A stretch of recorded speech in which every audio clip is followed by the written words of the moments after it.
Защо е важно един учител да може да казва не в определени ситуации?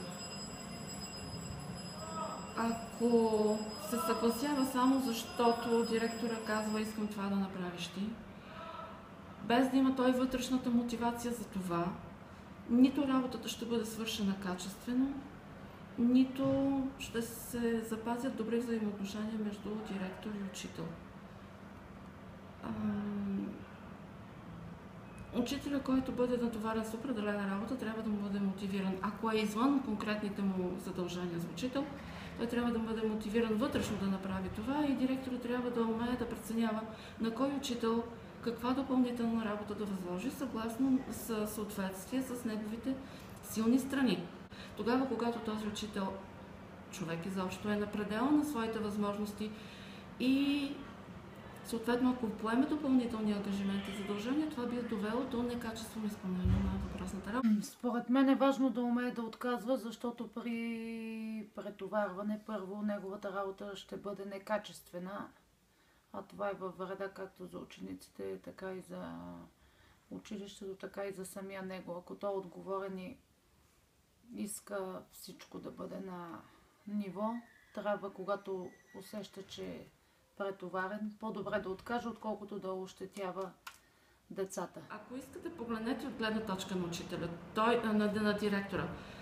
Не са много колегите в училище, на които този директор може да разчита за поемане на допълнителни ангажименти.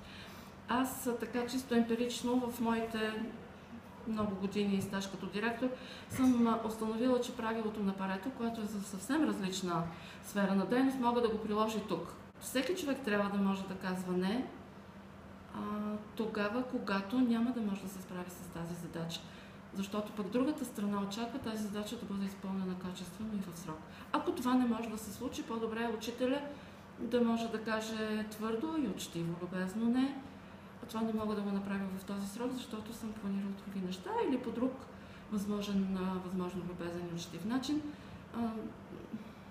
Ние, директорите, ще останем повече разочаровани, ако бъде поет ангажимента и не бъде свършен качествено и в срок, отколкото да не бъде отказано, защото в този вариант ние може да си потърсим друг човек за тази работа. Как един учител да разбере, че е достигнал лимита на работата си? Това е много трудно. Всеки има различни усещания за това как се чувства, колко работа може да поеме в какви ситуации. Езикът на тялото може би му дава знак кога е достигнал лимита на своята работа, а също и психическото, физическо и емоционално състояние. Според мен всеки сам може да усети кога. Въпреки че аз виждам когато на учители ми е трудно, но понякога не трябва да се прикриват, по-добре да споделят какво се случва. Винаги може да се... От всяка ситуация може да се излезне, само въпрос е да се знае и на време, защото ако продължава така, то проблема се задълбочава. Самоконтрол. Лека по лека. Вътрешна мотивация, вътрешно убеждение, вътрешната сила. Аз съм минала по този път, защото и аз не можех да казвам не, както вече споменах. В различни поводи, в различни ситуации, тогава, когато започнах да се чувствам некомфортно, това, че приемам определени задължения, които не ми е приятно да извърша, лекичка по лекичка се научих да казвам не. Ще трябва да се научат да казват не. С силата на разума, с силата на самоконтрола да могат да отказват. Не вярвам, че има и директор, който пък да откаже, ако му се заяви смело. Аз скоро даже споделих с Пашова, че имах начални учители да водят и преди обяд и след обяд часове. В един момент те казаха, не можем, въпреки заплащането, въпреки всичко, преуморяваме се, някой друг да ни смени. Смятам, че